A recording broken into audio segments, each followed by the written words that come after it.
Salut tout le monde, encore une fois, on se retrouve pour un coup de gueule.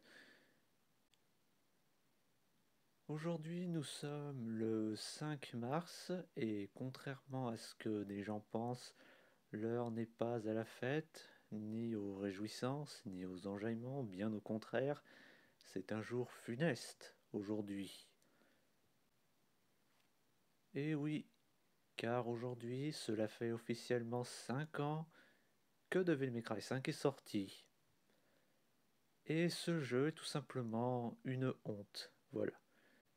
C'est une honte, c'est un gros doigt d'honneur fait à tous les fans de Devil May Cry et à beaucoup de joueurs de jeux vidéo du monde entier. Et là, vous vous dites sûrement, mais qu'est-ce que ce jeu a de si horrible? Eh bien, c'est très simple, il n'est pas en VF. Ouais, le dernier Devil May Cry, qui est une licence de Capcom, sous Unreal Engine, qui est sorti 2 mois après Resident Evil 2, n'est pas en VF. C'est tout simplement honteux, c'est du foutage de gueule parce que quand ce jeu a été annoncé, je me faisais une joie à l'idée qu'il soit en VF parce que le reboot l'était et que Resident Evil l'est depuis belle lurette maintenant. Autant vous dire que quand j'ai su que non, c'était pas le cas, j'ai un peu pété les plombs. Alors après, ils ont quand même fait quelques ajouts, genre une extension pour jouer Virgile, le ray tracing ou le VRR, mais pas de VF. Non mais après tout, je comprends. Tu as déjà une licence prolifique qui a franchi le pas il y a des années, pourquoi ne pas faire suivre le même chemin aux autres? Ah, quand il s'agit d'ajouter des effets d'ombrage et de lumière pour que ça fasse plus joli, on se l'ajoute John Hammond, mais par contre, avoir un jeu dans notre langue, là, on peut tous aller se faire foutre. J'ai pas raison, Capcom?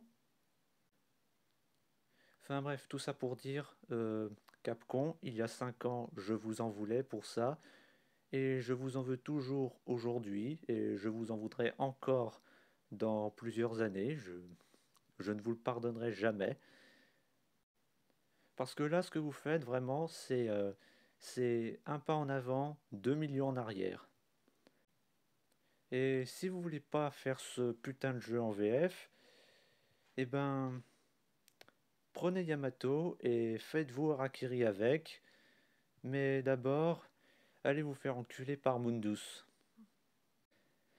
Et franchement, vous pouvez vous estimer heureux qu'il vous reste encore Resident Evil, parce que si c'était pas le cas, je vous boycotterais. Et vous, bien sûr, les anti-VF qui me regardent de haut parce que j'ose être scandalisé qu'un jeu que je voulais ne soit pas dans ma langue, qui me réjouit quand un jeu est dans ma langue, qui ne comprennent pas la chance que c'est d'avoir un jeu dans sa langue, voire qui s'en réjouissent, ben vous aussi, allez vous faire enculer par Mundus.